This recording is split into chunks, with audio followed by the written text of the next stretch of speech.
اللهم صل على سيدنا محمد يا رب صل وسلم دائما ابدا على حبيبي.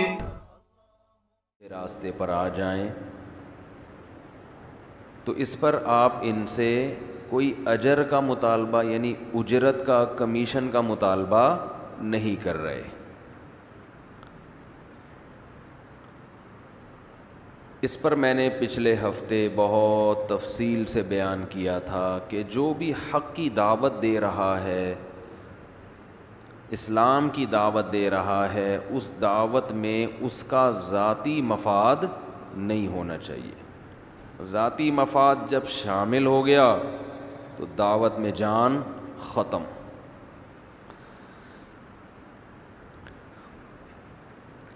اس پر بھی میں نے بات کی تھی کہ اس کا یہ مطلب نہیں ہے کہ علماء کاروبار نہ کریں، بزنس نہ کریں. وہ بزنس کریں، کاروبار کریں، لیکن اس کو اس کے ساتھ نہ جوڑیں. یہ الگ ہو بالکل. رزق حلال کمانا وہ تو لازم ہے، صرف جائز نہیں ہے بلکہ واجب ہے. اگر نہیں کماتا کوئی شخص اور لوگوں کے سامنے ہاتھ پھیلانا پڑتا ہے تو یہ تو گناہ ہوگا اس کو. اور کم کریں بھائی، وہ آواز اتنی گونج رہی ہے. پہلے نوٹ پہ لکھا ہوتا تھا رزق حلال عین عبادت ہے. اب پتہ نہیں لکھا ہوتا ہے کہ نہیں لکھا ہوتا. لکھا ہوتا ہے؟ ہوتا ہے، چلو اچھی بات ہے. تو لکھنے والے چلو خیر پھر ٹاپک چینج نہ ہو جائے. تو آپ جب بھی کوئی دعوت دے رہے ہو نا، اس میں ضمنی فائدے ہو سکتے ہیں، مالی فائدے بھی ہو سکتے ہیں، عزت بھی مل سکتی ہے، لیکن آپ کی نیت وہ فائدے نہیں ہونے چاہیے. آپ کی دعوت میں اخلاص ہونا چاہیے. پھر اللہ کسی کو فائدہ پہنچا دے، ضمنی طور پہ عزت دے دے، شہرت دے دے، وہ اللہ کی مرضی، نہ دے تو بھی اس کی مرضی. آپ کا یہ ہدف نہیں ہونا چاہیے. میں نے اس پہ بہت تفصیل سے بات کی تھی. اصل میں اگلا ٹاپک کے لیے پیچھے سے لنک ضروری ہے نا، تو پھر آگے بات سمجھ میں آئے گی. اس پر بھی بہت تفصیل سے بات کی تھی کہ انبیاء کی دعوت میں امیر اور غریب میں فرق نہیں ہوتا، کیونکہ ان کا کوئی ذاتی مفاد تو ہے نہیں. غریب دین پر آئے ان کو اتنی ہی فکر ہوتی ہے جتنے امیر کے آنے کی فکر ہوتی ہے. کیونکہ حلقہ آپ بڑھانا چاہتے ہو تو بھائی آپ کی بلا سے امیروں کا حلقہ ہو یا غریبوں کا حلقہ ہو، کیونکہ ہم تو اللہ کا کام، اللہ کا پیغام انسانوں تک پہنچانے کے ذمہ دار ہیں. اور اس میں اگر کسی نے امیر غریب کا فرق کیا تو صرف یہ نہیں کہ دعوت رد ہو جائے گی، بلکہ قرآن میں اللہ نے عذاب کا وعدہ کیا ہے. عذاب کا وعدہ کیا ہے. نوح علیہ السلام کی محفل میں غریب لوگ زیادہ، صالح علیہ السلام کی محفل میں غریب لوگ زیادہ، آپ صلی اللہ علیہ وسلم کی مجلس میں غریب لوگ زیادہ. ہر پیغمبر کے ساتھ ایسا ہوا ہے. امیروں کا ریشو کم، غریبوں کا ریشو زیادہ. اس کی وجہ یہ کہ دولت آتی ہے تو عیاشی بھی ساتھ ساتھ آ جاتی ہے. حدیث میں دولت کی بہت فضیلت بیان کی گئی ہے کہ تاجر قیامت کے دن بڑے اونچے مقام پر ہوگا. بہت فضیلت ہے. قرآن نے دولت کو اپنا فضل کہا ہے. قرآن مجید میں اللہ نے جو دنیاوی نعمتیں قرآن میں بیان کی ہیں ان میں دولت کو ایک بہت بڑی نعمت کے طور پہ بیان کیا ہے. فضل کہا ہے، فضل، اللہ کا فضل. سمندر مسخر کیا اس اللہ نے تمہارے لیے، لِتَبْتَغُوا مِنْ فَضْلِهِ، تاکہ تم رزق تلاش کرو، اس پہ بزنس کرو، تجارت کرو. سمندر کی تجارت میں تھوڑا سا فائدہ بولو نہیں ہوتا، بہت کماتا ہے انسان. اس کو اللہ کیا کہہ رہا ہے؟ اپنا فضل. سوال پیدا ہوتا ہے جب یہ اللہ کا فضل بھی ہے، ایماندار تاجر قیامت کے دن پیغمبروں کے ساتھ ہوگا. حضرت عمر فرماتے ہیں کہ اگر جہاد کے بعد میری تمنا ہے کہ کسی راستے میں موت آئے، جہاد کے بعد تمنا ہے کہ تجارت کرتے ہوئے موت آئے، اتنی بڑی فضیلت، گویا اس کو بھی فی سبیل اللہ قرار دے رہے ہیں۔ ذہب اہل الدثور بالاجور، یہ بڑی زبردست حدیث ہے، کئی بار سنا چکا ہوں۔ کچھ صحابہ رسول اللہ صلی اللہ علیہ وسلم کی خدمت میں حاضر ہوئے، جو مسکین صحابہ تھے، غریب صحابہ تھے۔ عرض کیا یا رسول اللہ، مالدار لوگ ہم سے اجر میں آگے نکل گئے۔ فرمایا کیسے؟ فرمایا وہ بھی جہاد کرتے ہیں، ہم بھی جہاد کرتے ہیں، وہ بھی نماز پڑھتے ہیں، ہم بھی نماز پڑھتے ہیں، وہ بھی تہجد پڑھتے ہیں، ہم بھی تہجد پڑھتے ہیں۔ ایک کام ایسا ہے جو وہ کرتے ہیں ہم نہیں کرتے، وہ خرچ کرتے ہیں اور ہم لیتے ہیں، جبکہ اللہ کو دینے والا ہاتھ لینے والے ہاتھ سے زیادہ محبوب ہے۔ تو یہ تو وہ کر رہے ہیں، ہم تو کر ہی نہیں سکتے، ہمارے پاس تو ہے ہی نہیں۔ تو اس میں تو وہ ہم سے آگے نکل گئے۔ تو آپ صلی اللہ علیہ وسلم نے فرمایا اچھا میں تم کو ایک ایسی تسبیح بتاتا ہوں کہ وہ تم کر لو گے تو ان کے برابر ہو جاؤ گے۔ ایک عمل بتاتا ہوں، اللہ کا ذکر بتاتا ہوں، وہ کر لیا کرو تو وہ اس کی تلافی ہو جائے گی۔ تو صحابہ نے وہ عمل شروع کر دیا، لیکن جب مالدار صحابہ کو پتہ چلا تو انہوں نے بھی شروع کر دیا۔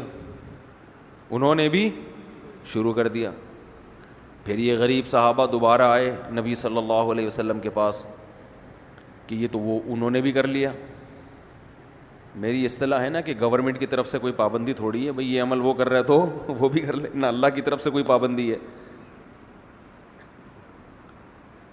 کچھ دنوں میں نا عبادت پہ بھی ٹیکس لگ جائے گا، یہ بتا دوں میں۔ جس مسجد میں 20 رکعت تراویح ہو رہی ہیں اس میں اتنا ٹیکس، اور جس 8 والوں پر آدھا ٹیکس۔ تو گورنمنٹ ٹیکس کا ایسا سسٹم بنا رہی ہے کہ بس نچوڑتے رہو لوگوں کو۔ خیر، تو جب نبی صلی اللہ علیہ وسلم کو صحابہ نے یہ بتایا کہ وہ تو مالدار صحابہ نے بھی یہ عمل شروع کر دیا، تو آپ کے الفاظ کیا تھے؟ ذالک فضل اللہ یؤتیہ من یشاء، یہ اللہ کا فضل ہے، جس کو چاہتا ہے عطا کرتا ہے۔ بھئی اب اللہ نے ان کو نوازا ہے تو ہم کیا کریں، ان کو زیادہ اجر۔ تو اس سے پتہ چلا کہ قیامت کے دن مالدار کو اجر زیادہ ملے گا، غریب کا اجر بولو کم ہوگا۔ تو دولت کی فضیلت ہے نا، لیکن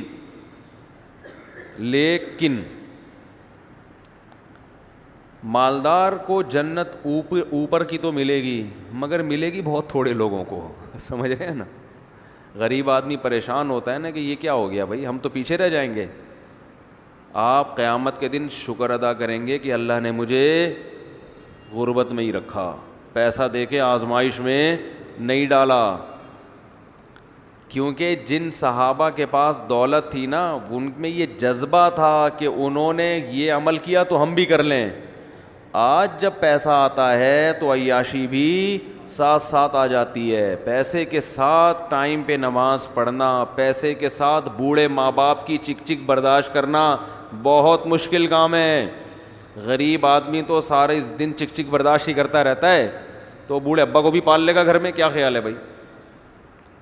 کہے گا جب میں چپڑاسی ہوں کسی کمپنی میں تو باس ہر وقت صلواتیں سناتا رہتا ہے، بھائی چائے لیٹ کیوں لے کر آ رہا ہے، بھائی پوچھا کیوں نہیں لگایا، کمبخت جھاڑو کیوں نہیں لگائی، تو وہ تو عادی ہوتا ہے۔ تو اس کے تو کسی دن باپ نے اس کو کھری کھری سنا دی تو کوئی مسئلہ نہیں ہے، وہ پھر بھی خدمت کرے گا۔ دولت جب آتی ہے تو ناز نخرے بھی آ جاتے ہیں، پھر ماں باپ کی کڑوی کسیلی برداشت نہیں ہوتی۔ آپ کو پتہ ہے گھریلو مسائل جو ہے نا، جو میرے پاس آتے ہیں، امیروں کے زیادہ آتے ہیں، غریبوں کے کم آتے ہیں۔ دولت مند لوگوں کے گھریلو مسائل زیادہ ہیں، محبت کا ریشو دولت مندوں میں کم ہے، غریبوں میں زیادہ۔ دولت مند بیوی شوہر سے وفا کرتی ہیں، جو بیان سن رہی ہیں، لیکن ریشو کیا ہے؟ کم ہے۔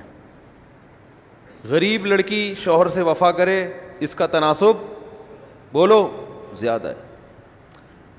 مالدار شوہر اپنی بیوی سے وفا کرے، یہ صرف وہی لوگ ہیں جو میرا بیان سنتے ہیں، جو سن رہے ہیں اس وقت۔ ان کے علاوہ بہت کم. مالداروں میں بیوی سے وفا کا ریشو کیا ہے؟ کم.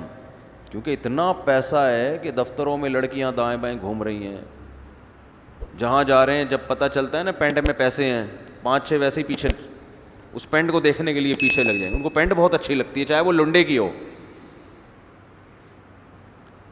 تو پیچھے لگ جاتی ہیں. اور اس کے پاس پیسہ بھی ہے, دل بھی چاہتا ہے کچھ کرو یار, یہ پیسے سے اگر ہم نے اسپین سے ناشتہ ہی کرنا ہے بھائی, وہ مثالیں دیتا ہوں نا اکثر, تو کیا فائدہ ہے اس پیسے کا.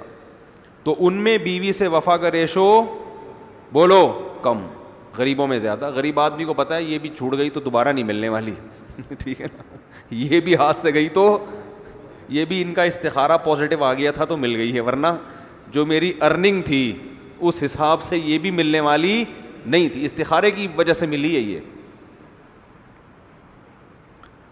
اور غریب لڑکی کو بھی پتہ ہوتا ہے کہ مل گیا, چھوڑ چھاڑ دیا تو ہم کہاں جائیں گے, ہمیں کون لفٹ کرائے گا. تو محبت کیا ہوتی, پھر عیاشی کا عنصر نہیں ہوتا نا, زیادہ چسکے لیے نہیں ہوتے دنیا میں, تو وفا. تو میرے پاس تو زیادہ تر مسائل آتے ہیں نا, غریبوں کے کم آتے ہیں, امیروں کے زیادہ آتے ہیں. اور عجیب بات آپ کو بتاؤں, آپ حیران ہو گئے, دنیا کا اصول ہی کچھ اور ہے. حدیث میں آتا ہے نا کہ یہ جو دل ہے نا یہ اللہ کے ہاتھ میں ہے. دیکھو اللہ نے بڑا زبردست کام کیا ہے کہ اسباب اور وسائل تو اس میں تو بہت اونچ نیچ رکھ دی ہے, کسی کو بہت دولت دے دی, کوئی فٹ پاتھ پہ سو رہا ہے, لیکن وہ اسباب اور وسائل سے جو مقصد ہے نا, مقصد وہ ہے دل کا سکون. وہ اللہ نے پبلک کے ہاتھ میں دیا ہی نہیں ہے, نہ وہ ڈاکٹروں کے پاس ہے, نہ وہ نفسیاتی ڈاکٹروں کے پاس ہے, وہ پبلک کے پاس ہے ہی نہیں. اس میں حکومتوں کا بھی دخل نہیں, وہ اللہ نے دل کس کے ہاتھ میں رکھا ہے. حدیث میں آتا بین اصبعی الرحمن, رحمان کی 2 انگلیوں کے درمیان ہے دل, جدھر کو چاہتا ہے پلٹ دیتا ہے. جب چاہتا ہے ٹینشن دینا, دل کو تھوڑا سا گھمائے گا, بس ڈپریشن. اچھا بلا فٹ فاٹ ہر چیز مل رہی ہے, ٹینشن. کس بات کی ٹینشن ہے بھائی تجھے؟ وہ ہے او بھائی کیوں ہے ٹینشن؟ تیرے تو سر پہ بال بھی ہیں ماشاء اللہ, گنجا ہوتا تو ہم کہتے بال نہیں نکل رہے, اس کی ٹینشن ہے. صحت بھی ٹھیک ہے, بیگم کی طرف سے بھی ٹینشن نہیں ہے, بچے بھی ٹھیک ہیں, پھر کیا ٹینشن ہے؟ کہنا یار پتہ نہیں کیا ٹینشن میں ہوں میں. تو یہ دل کس کے ہاتھ میں ہے؟ اور کتنے لوگ ہیں ٹینشن کے سارے اسباب ہیں پھر بھی آپ کو خوش نظر آئیں گے, ویلیاں لگاتے پھر رہے ہیں, سارے اسباب ہیں ٹینشن کے. میں تو بہت دیکھے اپنی زندگی میں ایسے لوگ, آدمی کہتے ہیں پتہ نہیں خوش کس وجہ سے ہے, لیکن آپ کو ایسا لگے گا کہ بہترین. بھائی دل میں خوشی کس نے ڈالی ہوئی ہے؟ بولو اللہ نے. کیا زبردست شاعر نے ایک بات کہی ہے نا, شاعر کیا حضرت حکیم اختر صاحب رحمہ اللہ کا شعر ہے, دل گلستاں تھا تو ہر شے سے ٹپکتی تھی بہار. آج کل اردو بھی ترجمہ کر کے بتانا پڑتا ہے. پہلے زمانے میں انگلش کے مشکل الفاظ کا ترجمہ اردو میں ہوتا تھا, اب میں دیکھ رہا ہوں کہ سیٹنگ چینج ہو رہی ہے, اردو بول کے انگلش میں ٹرانسلیشن کرنی پڑ رہی ہے. اردو کی تو حفاظت کر لو اللہ کے بندو, کیا ہو گیا تم لوگوں کا یار. اردو ہندی ایک ہی ہے, اتنی خاندانی زبان ہے خدا کی قسم. جن گوروں نے اردو سیکھی ہے نا وہ اردو کی تعریف کرتے ہیں, وہ کہتے ہیں انگلش میں ادب نہیں ہے. موضوع چینج ہو رہا ہے تھوڑا سا کر کے پھر چلتا ہوں میں. جن انگریزوں نے اردو سیکھی ہے وہ کہتے ہیں انگلش میں ادب, سمجھتے ہو ہوتا ہے نا, اور شاعری کا ایک ادب ہوتا ہے, کہتے ہیں انگلش میں نہیں ہے, اردو میں. بسا لینا کسی کو دل میں دل ہی کا کلیجہ ہے, حضرت مفتی تقی عثمانی صاحب کا شعر ہے. کیا میں نے یہ شعر سنا, میں نے کہا یار یہ حضرت اقدس مفتی تقی عثمانی صاحب کا بھی اس میں ان کا بھی کمال جھلک رہا ہے, شعر کا بھی, اور اردو کا بھی کمال جھلک رہا ہے. یہ بات اردو میں کی جا سکتی ہے, انگلش میں نہیں کی جا سکتی. سناؤں شعر؟ بسا لینا کسی کو دل میں دل ہی کا کلیجہ ہے, پہاڑوں کو تو بس آتا ہے جل کر دور ہو جانا. اب اس کا بھی ترجمہ کرنا پڑے گا. ظاہر ہے اسکولوں نے تو واٹ لگا دی ہے نا, نہ انگلش سکھا رہے ہیں نہ اردو سکھا رہے ہیں. کہتے ہیں ہم نے جو اللہ کی محبت کو دل میں بسا لیا نا, یہ آسان کام نہیں ہے. کوہ طور پہ اللہ کی تھوڑی سی تجلی آئی تھی اور کوہ طور کی ایسی کی تیسی ہو گئی, جل کے راکھ ہو گیا تھا. یہ دل کا کلیجہ ہے کہ اس نے اللہ کی تجلی کو برداشت کیا ہوا ہے. یہ دل کا, کہتے ہیں نا کلیجہ چاہیے اس کام کے لیے, کلیجہ. بسا لینا کسی کو دل میں, یہ دل ہی کا کلیجہ ہے. پہاڑوں کو تو بس آتا ہے جل کر طور ہو جانا. پہاڑ میں اتنا تپڑ نہیں ہے کہ وہ اللہ کی تجلی کو برداشت کر سکے. یہ تپڑ کس میں ہے؟ دل میں ہے. یہ انگلش میں بول سکتے ہو؟ بولو نا بھائی, لیور بولو گے جگر بولو, کیا بولو گے آپ؟ تو بہت خوبصورت زبان ہے ادب میں, بہت خوبصورت زبان ہے. شاعری, اقبال کی شاعری پڑھو آپ, غالب کی شاعری پڑھو, ایسا مزہ آتا ہے یار. میں نے جب یہ شعر اپنے ایک دوست کو سنا, انہوں نے کہا کہ شاعر نے کمال کر دیا, پہاڑ کی واٹ لگا دی اس نے 2 منٹ میں. ٹھیک ہے, کتنی بڑی چیز ہوتی ہے نا پہاڑ, کتنا مضبوط, کتنا تکبر اس کے اندر, لیکن شاعر کو یہ کمال ہوتا ہے کہ وہ رائی کو پہاڑ کر کے دکھا دے اور پہاڑ کو رائی بنا دے. تو اس نے کہا پہاڑ کی کیا لگا دی, شاعر نے 2 منٹ میں واٹ لگا دی. بسا لینا کسی کو دل میں, دل ہی کا کلیجہ ہے. پہاڑوں کو تو بس آتا ہے جل کر طور ہو جانا. اب شعر یاد آ رہے ہیں, کیا کریں یار. میں جب گاڑی میں سفر کرتا ہوں تو پھر یہ اس طرح کی شاعری لگا دیتا ہوں, بڑا مزہ آتا ہے. بنا کر اپنی تھوڑی کو سجا کر اشک آنکھوں میں. کیا ہے اگلا شعر یار. ذرا سا غم سناتا ہوں وہ سارا چھین لیتا ہے. جب ہم دعا مانگتے ہیں تو اپنی تھوڑی سجاتے ہیں نا, اور آنکھوں میں اشک, اشک کہتے ہیں آنسوؤں کو. اب یہ اشک کا لفظ کتنا اچھا ہے یار. عربی جو ہے نا, اردو بڑی ایسی زبان ہے, ادھر ادھر سے ادھار الفاظ لیتی رہتی ہے. جو اس کو لگے نا یہ ذرا خاندانی لفظ لگ رہا ہے, اس کو ادھار لے کے وہ ایڈجسٹ کر لیتی ہے اپنے آپ. آنسو کا لفظ میں مزہ نہیں ہے.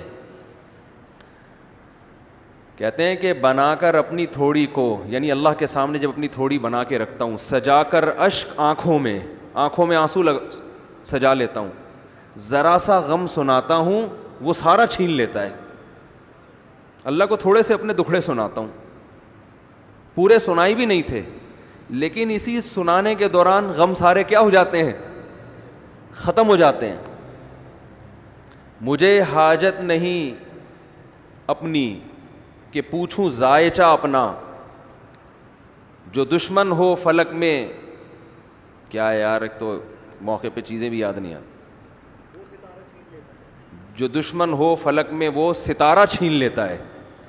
اللہ کے بارے میں شاعر کہہ رہا ہے کہ جو ذائچے وائچے لگاتے ہیں نا, ستارہ دیکھ کے بتاؤ کہ کیا ہو رہا ہے, کہہ رہے ہیں مجھے ان چیزوں کی حاجت نہیں ہے. مجھے حاجت نہیں کہ پوچھوں ذائچہ اپنا. اگر کوئی ستارہ فلک میں, آسمان میں میرا دشمن ہو نا, تو میرا رب وہ ستارہ ہی چھین لیتا ہے. تو مجھے ان تکلفات کی ضرورت ہے ہی نہیں. مجھے بننے نہیں دیتا سوالی غیر کے آگے. بڑا خاندانی شعر ہے یہ, سنو یار. مجھے بننے نہیں دیتا سوالی, سوالی کا مطلب بھکاری ہوتے ہیں نا.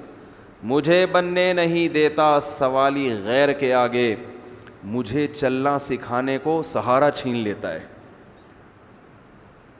سمجھتے ہو گے نہیں سمجھتے؟ یعنی وہ مجھے ٹینشنیں بھی دے رہا ہے نا, تو میرا برا نہیں سوچ رہا, وہ ٹینشن اس لیے دے رہا ہے کہ ٹینشنوں میں جینا سیکھوں. اگر ٹینشنیں نہیں ہوں گی تو کبھی ذرا سی ٹینشن آئے تو دوسروں کا محتاج بن جائے گا نا انسان. ساری زندگی بچے کو اگر بیساکھی پکڑاؤ گے تو کبھی خود چلنا سیکھے گا؟ مائیں بچوں سے کہتی ہیں نا ادھر سے ادھر دوڑ کر آؤ, پکڑیں گے نہیں ہم تمہیں, تو سیکھتا ہے اس طرح چلنا. مجھے بننے نہیں دیتا سوالی غیر کے آگے, مجھے چلنا سکھانے کو سہارا چھین لیتا ہے. یہ اردو زبان ہے. حالانکہ یہ تو میں بہت ہلکی شاعری کر رہا ہوں. ایک شعر تو میں سناتا ہوں نا, حضرت حکیم الامہ رحمہ اللہ نے یہ واقعہ لکھا ہے, یا کسی اور بزرگ نے, کہ ایک شخص نے شاعروں کی محفل میں شعر کہا. پہلا مصرع کہا اور کہا کہ اس کا دوسرا لے کر آؤ مارکیٹ میں. پہلا مصرع یہ تھا, ابھی میں ٹاپک پر آ رہا ہوں, یہ میرا بیان نہیں, آپ کچھ لوگ پریشان ہوتے ہیں کیا لے کے بیٹھ گیا, لیکن غم ہوتا ہے یار, اتنی خوبصورت زبان ہے اس کی, ایسی کی تیسی کر دی ہے. دنیا میں ہر قوم اپنی زبان کی حفاظت, جیپنیز اپنی زبان کی حفاظت کرتے ہیں, کوئی ادب ہے اس میں چنگ پونگ کر رہے ہوتے ہیں بیٹھ کے ہیں. چائنیز میں ہے نہ کوئی تحریر کا سلیقہ ہے, جھونپڑیاں بنی ہوئی ہوتی ہیں, الٹی کرسیاں, یہ لکھنے کا. ہماری اردو کا رسم الخط کتنا خوبصورت ہے, ایسے پھول بنے ہوئے ہوں جیسے, ان کے جھونپڑیاں, اور ایک لفظ لکھنے میں اچھا خاصا ٹائم لگتا ہے. جیپنیز, تھائی زبان اور چائنیز زبان لکھنے میں, وہاں لوگوں نے بتایا اتنا سا جملہ لکھنے میں کافی ڈنڈیاں آگے پیچھے کرنی پڑتی ہیں, ڈینٹنگ پینٹنگ کا کام ہوتا ہے اس میں.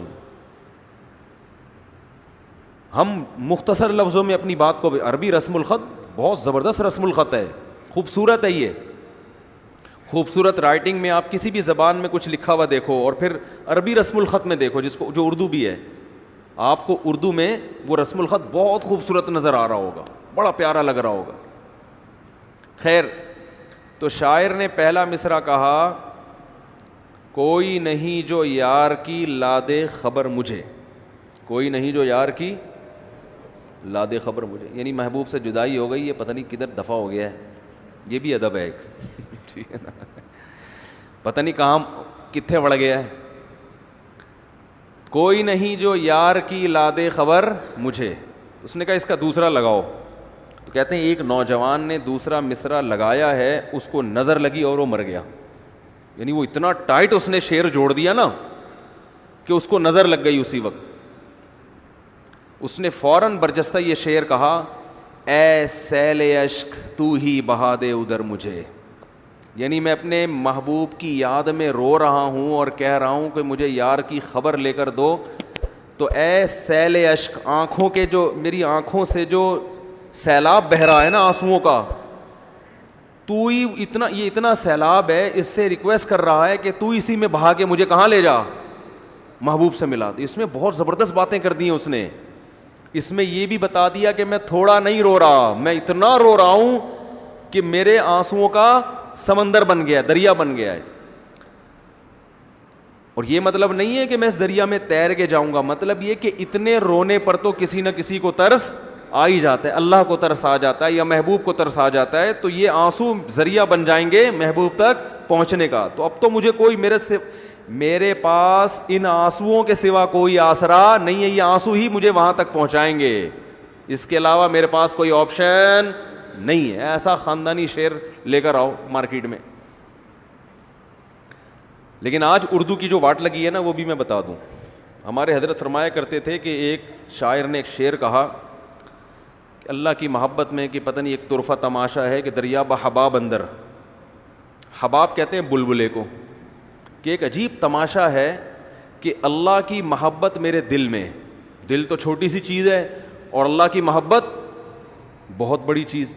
تو شاعر اس پہ تعجب کا اظہار کر رہا ہے کہ یہ عجیب طرفہ تماشا ہے کہ دریا جو ہے بحباب اندر بلبلے کے اندر آیا ہوا ہے. یعنی دریا کے پانی میں ایک بلبلا, اس بلبلے میں پورا دریا. تو عجیب تماشا ہے یا نہیں ہے؟ لیکن اس شعر کو سمجھنے کے لیے ادبی ذوق بھی ہونا چاہیے, کچھ گاڑی اردو بھی آنی چاہیے.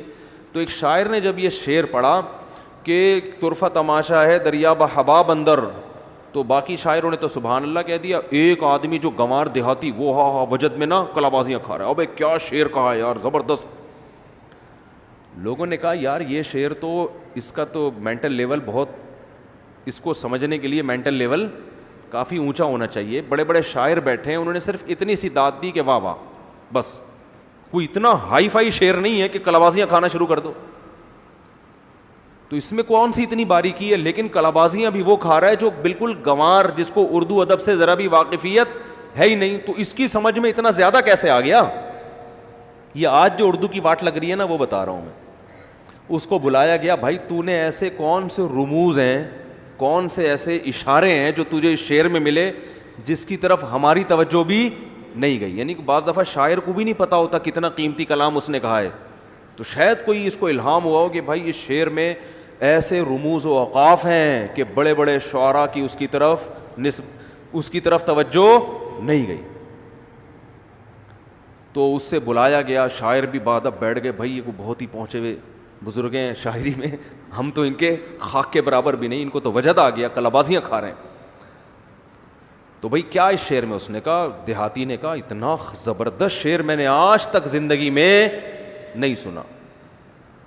کیا چیز تھی بھائی اس میں؟ دریا بہا, کہہ رہے دریا میں بہا بندر, دریا بہا بندر کو وہ سمجھ رہا ہے دریا میں بہا بندر, کہہ رہا دریا میں بندر بہ رہا ہے, زبردست یار, یہ تو سین ہی کچھ اور ہوگا. کیا شعر ہے بھائی. ویسے تو بندر درختوں پہ لٹکتے ہیں, ادھر سے ادھر, ادھر سے ادھر, دریا میں کیا ہو رہا ہے, بندر بہ رہا ہے. واہ واہ واہ, زبردست. تو کلابازیاں کھا رہا ہوں بندر کا تصور کر کے, میں کیا مزہ آ رہا ہو. اس نے کہا ایسی کی تیسی. تو یہ ہو رہا ہے آج اردو کے ساتھ, یہ ہو رہا ہے. تو اردو سیکھو بھائی, صحیح خاندانی اردو سیکھو, اردو شاعری کو پروموٹ کریں, اردو ادب کو پروموٹ کریں. ہمارا کلچر اردو میں ہے, انگلش میں نہیں ہے. انگلش بن گئے نا, تو میں اپنے والدین سے کہتا ہوں اپنے بچے کو انگلش ضرور سکھاؤ, بین الاقوامی زبان ہے, لیکن اردو بھی سکھاؤ. پہلے اردو سکھاؤ, پھر انگلش سکھاؤ. آپ کو اگر سمجھ میں نہیں آتا تو پھر اگر جو زبان آتی ہے نا اس کا کلچر بھی آتا ہے ساتھ ساتھ. جو زبان آتی ہے تو اس کا لاشعوری طور پہ کلچر آتا ہے وہ.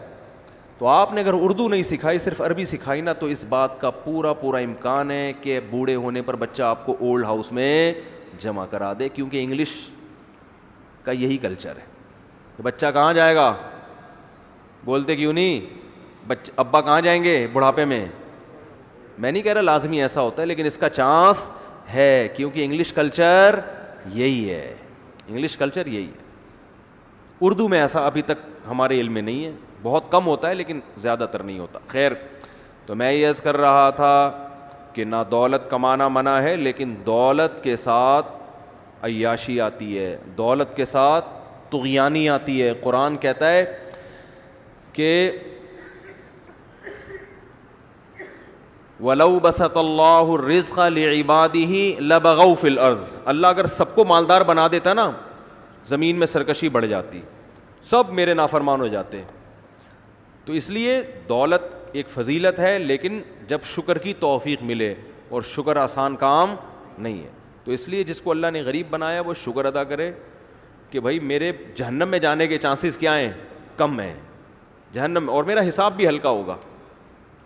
غریب آدمی کا حساب کیا ہوگا, وہ بیچارہ ہے, اس سے اللہ پوچھے گا کہاں سے کمایا, کہاں خرچ کیا. وہ کہے گا اللہ اتنی مشکل سے ایک دہاڑی ملتی تھی, اس پہ بھی تانے ملتے تھے جو تھوڑے بہت اس میں بھی حرام ہوا ہوگا وہ ویسے ہی معاف ہو گیا ہوگا تانوں کی وجہ سے. اور خرچ کہاں کیا, خرچ یہی کیا کہ وہ کبھی کبھار وہ سوکھی روٹی خرید لی, بھوسی ٹکڑے والے سے روٹی خرید لیا کرتے تھے. کوئی حساب ہی نہیں ہے. حساب ہوگا وہ جو بڑے بڑے بیٹھے ہوئے ہیں نا دنیا میں, کتنا مشکل حساب ہے نا, 5 ارب ڈالر کا حساب دو. تو یہاں تو وکیل ہو رہے ہیں, یہ ہو رہا ہے وہ ہو رہا ہے, وہاں بڑے بڑے لوگ چوڑے میں آئیں گے کہ 5 ارب تو دنیا کو پتہ تھا, باقی تو اللہ کو اصل پتہ ہے کہ کتنے کمایا اور کہاں خرچ کیا. کمایا کیسے یہ بھی حساب دینا پڑے گا, خرچ کہاں کیا یہ بھی حساب دینا پڑے گا. تو بہت مشکل. تبھی حدیث میں آتا ہے کہ دولت مند لوگ غریبوں سے 500 سال کے بعد جنت میں جائیں گے. 500 سال کے بعد ان کا بہت لمبا حساب و کتاب ہوگا. تو جس کو اللہ نے جو بنا دیا اس پہ شکر ادا کرے, البتہ کوشش کرے. میں کہتا ہوں غریبوں کی 2 قسمیں ہوتی ہیں, ایک جو اللہ کی طرف سے غریب ہوتے ہیں, ایک جو اپنی حماقتوں سے غریب ہوتے ہیں. حماقتوں سے غریب مت بنو. حماقت کیا ہے, سستی, کاہلی, کوئی پلاننگ ہی نہیں ہے, بیٹھا ہوا ہے بس. تو یہ اپنی حماقت سے, اس کی اللہ کی طرف نسبت نہیں ہوگی کہ اللہ نے مجھے غریب بنایا ہے. بھئی اللہ نے جو آپ کو صلاحیت دی ہے وہ تو آپ استعمال ہی نہیں کر رہے. ہاں آپ پوری صلاحیتوں کو استعمال کرو, پھر بھی اللہ آپ کو غریب رکھے, تو یہ کس نے بنایا ہے, یہ اللہ نے بنایا. اس پہ اجر بھی ملے گا. علماء کہتے ہیں قرآن و سنت ہی سے یہ بات ثابت ہے. ایک صاحب میرے بیان پہ اعتراض کرنے لگے, علماء کے اقوال سنا رہے ہوتے ہیں, قرآن و سنت نہیں سناتے. تو علماء جو صحیح علماء ہیں نا, وہ قرآن و سنت ہی کا نچوڑ بیان کر رہے ہوتے ہیں. قرآن بھی تو سناتا ہے نا پیغمبروں کے ارشادات, لقمان علیہ السلام کے واقعات, لقمان علیہ السلام کی نصیحتیں. اب انسان کہے یا اللہ لقمان علیہ السلام کی نصیحت بتا رہے ہیں, اللہ اپنی نصیحت ہی خود کر دیں. اللہ یہ کیوں کہہ رہے ہیں کہ لقمان نے اپنے بیٹے کو یہ نصیحت کی, اپنے بچے کو یہ نصیحت کی, اپنے بچے کو یہ نصیحت کی. تو انسان کہے اللہ لقمان علیہ السلام کو درمیان میں لانے کی کیا ضرورت ہے, تو خود کہہ دے کہ اپنے بچوں کو یوں کہا کرو. بہت مشکل ہے بات سمجھانا بھائی, بہت مشکل ہے سمجھانا. اللہ یہ بھی تو کر سکتا ہے نا کہ دیکھو سورہ لقمان میں آتا ہے وَإِذْ قَالَ لُقْمَانُ لِابْنِهِ وَهُوَ يَعِظُهُ، اس وقت کو یاد کرو جب لقمان نے اپنے بیٹے کو نصیحت کی اور یہ الفاظ کہے. وہ الفاظ کیا تھے؟ یا بنی اقیم الصلاۃ، اے بچے نماز قائم کرنا، وامر بالمعروف، نیکی کا حکم کرنا، برائی سے روکنا، اس پہ جو تکلیفیں آئیں اس پہ صبر کرنا. ایک نیکی اگر تو پہاڑ کی کہیں کھائی میں بیٹھ کے بھی کرے گا نا، کسی غار میں بھی، وہ اللہ نکال کے لے آئے گا، برائی بھی لے آئے گا، نیکی بھی لے آئے گا. تو چھپ کے کبھی برائی نہ کرنا کہ کوئی دیکھ نہیں رہا ہے. تو اللہ بجائے لقمان علیہ السلام کو درمیان میں لانے کے، اللہ خود کہہ دیتے کہ اے لوگو ہم تمہیں نصیحت کر رہے ہیں کہ اپنے بچوں کو یوں کہا کرو تم. آج بہت لوگ خام خام میں فنٹر بننے کی کوشش کر رہے ہوتے ہیں. تو اللہ نے لقمان علیہ السلام کا تذکرہ کیوں کیا؟ یہ بھی ایک نصیحت کا ایک ایسا انداز ہے جس سے انسان کو رغبت ہوتی ہے کہ ہمارے جیسے انسان تھے لقمان علیہ السلام، وہ اپنے بچے کو جب یہ نصیحت کر سکتے ہیں اور اللہ کو ان کی نصیحت اس لیے پسند آ رہی ہے کہ یہ نصیحت قرآن و سنت کے عین مطابق ہے، تو ہم اپنے بچوں کو یہ نصیحت کیوں نہیں کر سکتے؟ جب کوئی عمل کر کے دکھایا جاتا ہے نا تو اس سے انسان کو زیادہ عبرت حاصل ہوتی ہے. تو اسی طرح درمیان میں علماء کے حوالے دیے جاتے ہیں. یہ اللہ کی بھی سنت ہے، اللہ کے نبی کی بھی سنت ہے، لیکن عالم کا ایسا قول نقل کیا جائے گا جو قرآن و سنت کے خلاف نہ ہو. قرآن و سنت سے اس کی تائید ہو رہی ہے تو بعض دفعہ براہ راست آیتیں پیش کی جاتی ہیں، بعض دفعہ اس بزرگ کا حوالہ دے دیا جاتا ہے، بزرگ یہ فرما رہے تھے، اس پہ الگ طرح سے اثر ہوتا ہے انسان کے اوپر کہ یار ہمارے دور کے علماء بھی یہ باتیں کر رہے ہیں، اس کا مطلب یہ آیتیں ہمارے دور کے لحاظ سے بھی ہیں. یہ ایک انسان کی طبیعت مائل ہوتی ہے اور یہ پوری دنیا میں چل رہا ہے. بزرگوں کے اقوال، انگریز اپنے بزرگوں کے اقوال پیش کرتے ہیں. شیکسپیئر کا یہ ارشاد ہے، فلاں نے یہ کہا، فلاں نے یہ کہا. تو مسلمان کس کے اقوال پیش کرتے ہیں؟ اپنے بزرگوں کے. تو بزرگوں کے اقوال پیش کرنا یہ اس کی علامت نہیں ہے کہ آپ قرآن و سنت کو نہیں مانتے، یہ اس کی علامت ہے آپ واقعی قرآن و سنت کو مانتے ہو. ہاں ایسا قول جو قرآن و سنت کے اگینسٹ ہو وہ تو رد کر دینا چاہیے. تو کیا کہہ رہا تھا میں، اب وہ قول ہی بھول گیا. یہ لوگوں کو مسئلے ہیں نا لوگوں کے ساتھ. بھائی وہ قول بتا رہا تھا کہ ایک بزرگ کا قول ہے. دیکھو یار یہ حساب ہو گیا، بڑھاپا اس کو بولتے ہیں، لیکن آپ سب پہ بڑھاپا آیا ہوا ہے. چلو میں بھول گیا تو آپ تو یاد دلاؤ نا. تو میں کیا عرض کر رہا تھا کہ ایک جو اپنی حماقت سے غریب ہوتے ہیں، وہ ہوتے ہیں جو ہاں میں یہ یاد آ گیا مجھے کہ علماء یہ کہتے ہیں، یہ ان کے تجربے سے انہوں نے یہ بات سیکھی ہے کہ جو آزمائش انسان کی اپنی حماقتوں سے آتی ہے نا، عجیب اتفاق ہے کہ اس پہ انسان کو صبر کی توفیق نہیں ملتی.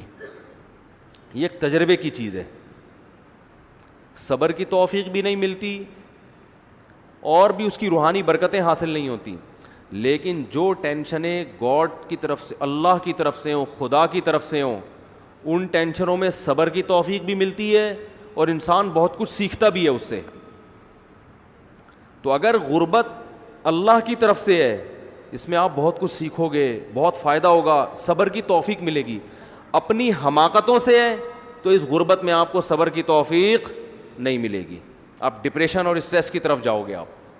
تو اس لیے اپنا الو ہمیشہ انسان سیدھا رکھے، ہر کام میں اپنی ذمہ داری پوری کرے، پھر نتیجہ کس پہ چھوڑے؟ اللہ پہ. صحت میں بھی ایسا ہی ہے، ایک بیماری ہوتی ہے کس کی طرف سے؟ اللہ کی طرف سے. ایک بیماری کس کی طرف سے ہوتی ہے؟ ہماری حماقتوں سے ہوتی ہے. جو اللہ کی طرف سے بیماری ہوتی ہے اس میں گناہ بھی دھلتے ہیں اور اس میں صبر کی توفیق ملتی ہے. اور جو اپنی حماقتوں، سگریٹ پی کے جو کینسر ہوگا نا، اس میں صبر کی توفیق ملنا بڑا مشکل ہے. تمباکو کھا کے جو گلے کے کینسر ہو جاتے ہیں نا، چونے کھا کے، گٹکے کھا کے، اس میں صبر کی توفیق بہت کم لوگوں کو ملتی ہے، الا یہ کہ کسی کو توبہ کی توفیق مل جائے تو. تو اس لیے میرے بھائی صحت کے معاملے میں، پیسے کے معاملے میں، کسی بھی معاملے میں، حفاظت کے معاملے میں بھی آپ نے اپنی حفاظت کا کوئی انتظام کیا نہیں ہے اور کوئی نقصان ہو گیا تو اس میں بھی آپ کو ایسی ٹینشن ہوگی کہ آپ ساری زندگی روتے ہی رہو گے، یار یہ کیا ہو گیا، یار یہ کیا ہو گیا. اب دیکھو کچھ لوگ نیند آ رہی ہوتی ہے، ڈرائیونگ کر رہے ہوتے ہیں، ذرا سا جھٹکا آئے گئے کام سے. ان کو یہ نہیں، وہ پھر بھی اپنے آپ کو جگا کے لے جاتے ہیں. ہمارے ایک دوست کے ساتھ ایسا ہوا 150 کی اسپیڈ پہ جا رہے تھے, وہ کار چلا رہے تھے. یہ شکر ہے سیٹ بیلٹ باندھی ہوئی تھی, ان کے ساتھ جو دوست تھے وہ بھی سیٹ بیلٹ باندھی ہوئی, اتفاق ہے, ورنہ تو کچومڑ نکل گیا تھا ان کا. انہوں نے مجھے اپنا واقعہ سنایا کہ ڈرائیونگ کے دوران ایک جھٹکا آیا مجھے 150 کی اسپیڈ پہ. کہتے ہیں میں نے کہا کہ بس اب دوسرا جھٹکا آنے سے پہلے میں گاڑی روک لوں گا آگے پیٹرول پمپ پہ. لیکن انسان کو کامن سینس استعمال کرنی چاہیے کہ جیسے پہلا جھٹکا بغیر اطلاع کے آیا ہے تو دوسرا بھی بتا کے بولتے کیوں نہیں.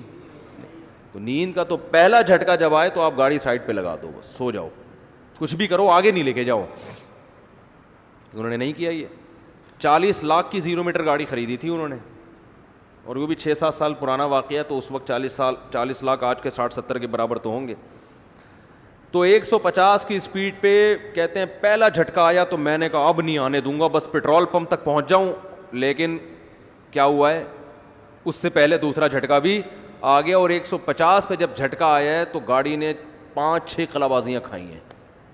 وہ تو اللہ نے بچانا تھا, ان کو بچا لیا, گاڑی کی ایسی کی تیسی ہو گئی. بات آ رہی ہے سمجھ میں کہ نہیں؟ یہ ہمارے یہاں حماقتیں صبح و شام لوگ کرتے ہیں, حماقتیں کرتے ہیں, اور یہ دینداروں میں زیادہ ہے, کیونکہ ان کا اللہ پہ توکل بہت ہوتا ہے نا, کہ بچانے والا کون ہے, اللہ بچائے گا نا, ان کا اللہ پہ توکل ہے. ایک صاحب کہنے لگے اللہ بچائے گا, میں نے کہا نہیں بچایا تو کیا کر لے گا پھر, تجھے کس نے کہا کہ اللہ بچائے گا. توکل کو غلط استعمال کرتے ہیں. تو گوروں نے راکٹ بھیجا تھا نا, وہ تباہ ہو گیا, تو دوبارہ وہ نہیں بھیجا انہوں نے, کہ جب تک اس کی وجہ نہ سامنے آئے کہ یہ تباہ کیوں ہوا. وہ ایک غلطی دوبارہ نہیں دہراتے, اور ہم ایک غلطی, بھئی ایک جھٹکا آپ کو آ گیا, قدرت نے موقع دے دیا آپ کو کہ بھئی سنبھل جا, آپ کو گاڑی سائڈ پہ لگانی چاہیے. اول تو یہ پہلا جھٹکا بھی غلط آیا ہے, ایسی کنڈیشن میں ڈرائیو کر کیوں رہے ہو. میرے ساتھ ایک دفعہ ایسے ہوا, موٹر وے پہ میں جا رہا ہوں اکیلا, پتہ نہیں ملتان سے آگے اسلام آباد جا رہا تھا, تو مجھے احساس ہوا کہ نیند آنا شروع ہو رہی ہے. اب موٹر وے پہ آپ کو, یہ میں تھوڑے سے تجربے شیئر کر رہا ہوتا ہوں تاکہ آپ کو بھی فائدہ ہو جائے نا.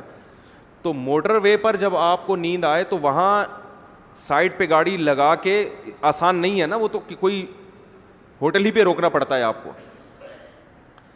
تو مجھے جھٹکا نہیں آیا, لیکن مجھے اندازہ ہو گیا کہ بیٹا جھٹکا کسی بھی ٹائم پہ آپ کو آ سکتا ہے, اور آپ کا یہ شادیوں والا سارا فلسفہ جو ہے نا 2 منٹ کے اندر کیا ہو جائے گا, برباد.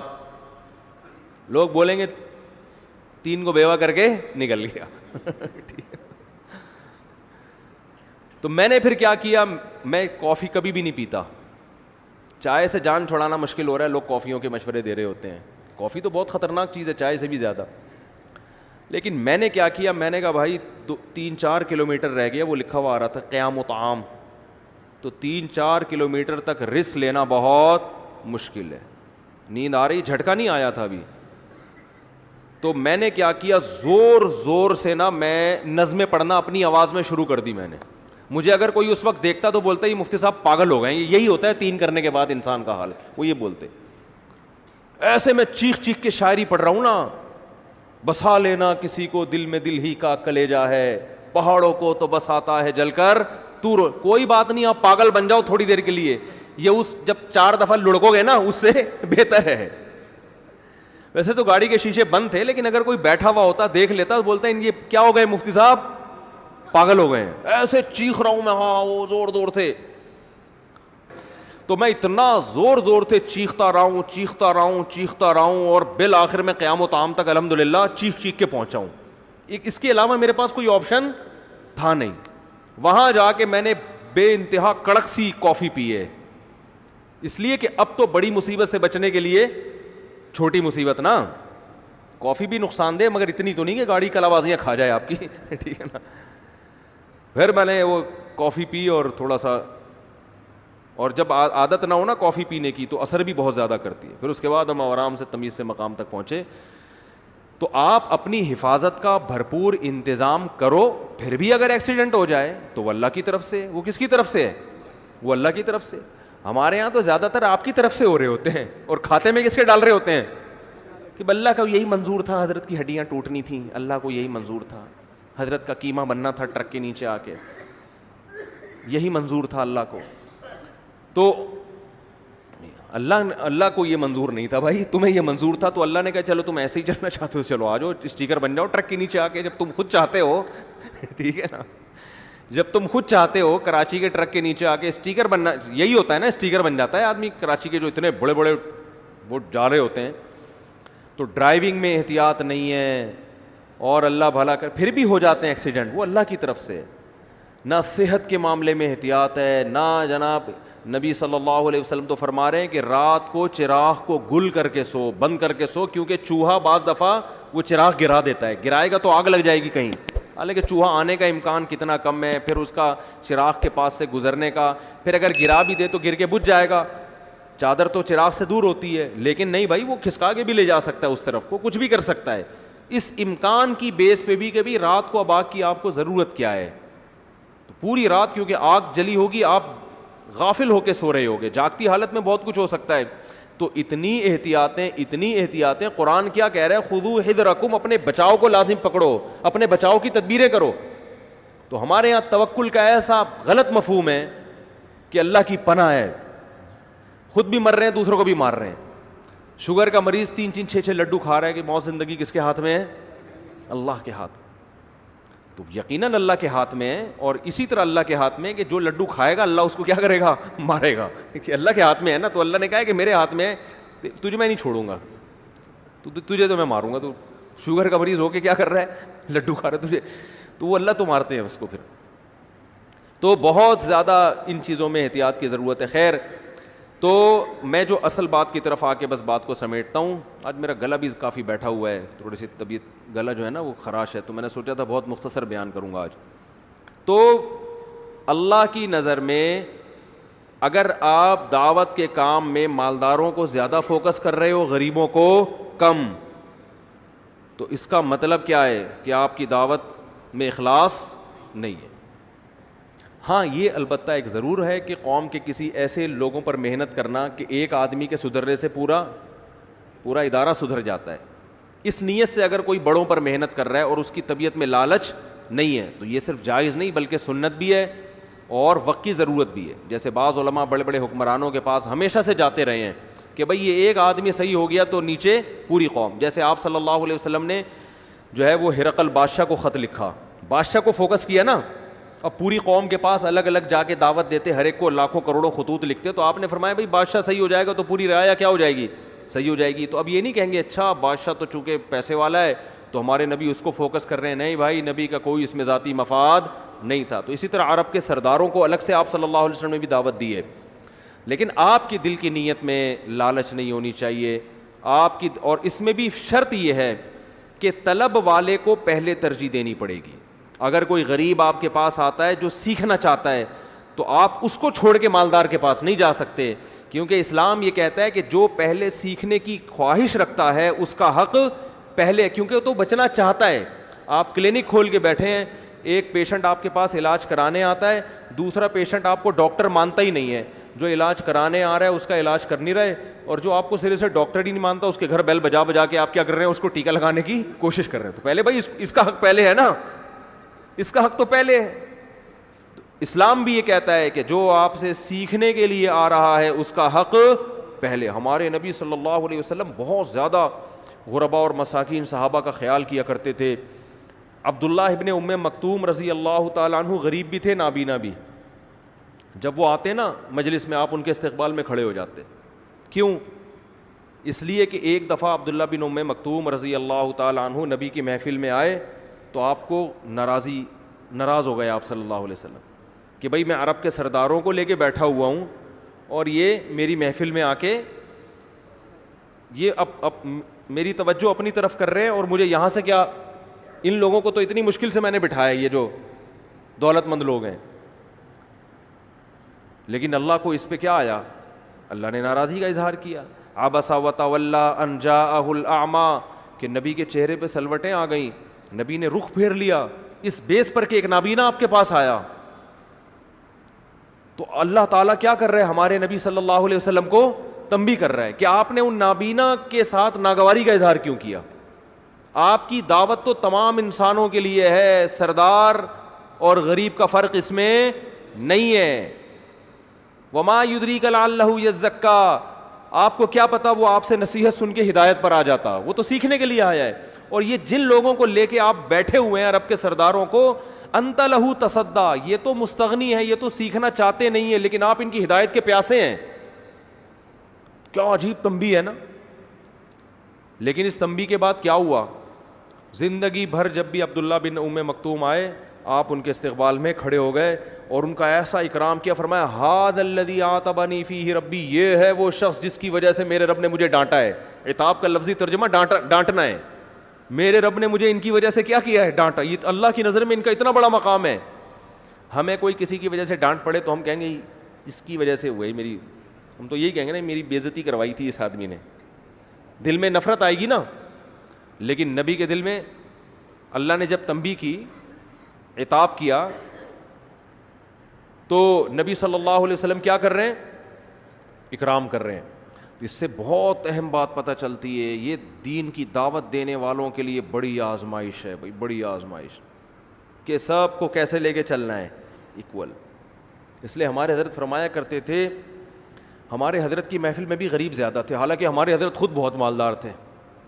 اتنا پیسہ تھا ہمارے حضرت کے پاس, نوٹوں کی گڑیاں, زمینوں سے جب آمدن آتی تھی نا ایسے گڑیاں رکھی ہوئی ہوتی تھیں, گاڑی بڑی لش پش قسم کی, کپڑے اور خوراک ایسی خاندانی. جب بھی ہم گھر جاتے تھے ایسی ٹائٹ خوشبوئیں آ رہی ہوتی تھی کچن سے, بہت ہائی فائی خوراک تھی حضرت کی. سیب کھاتے تھے نہار منہ, پاکستان میں ختم ہوتا ٹورنٹو سے منگواتے.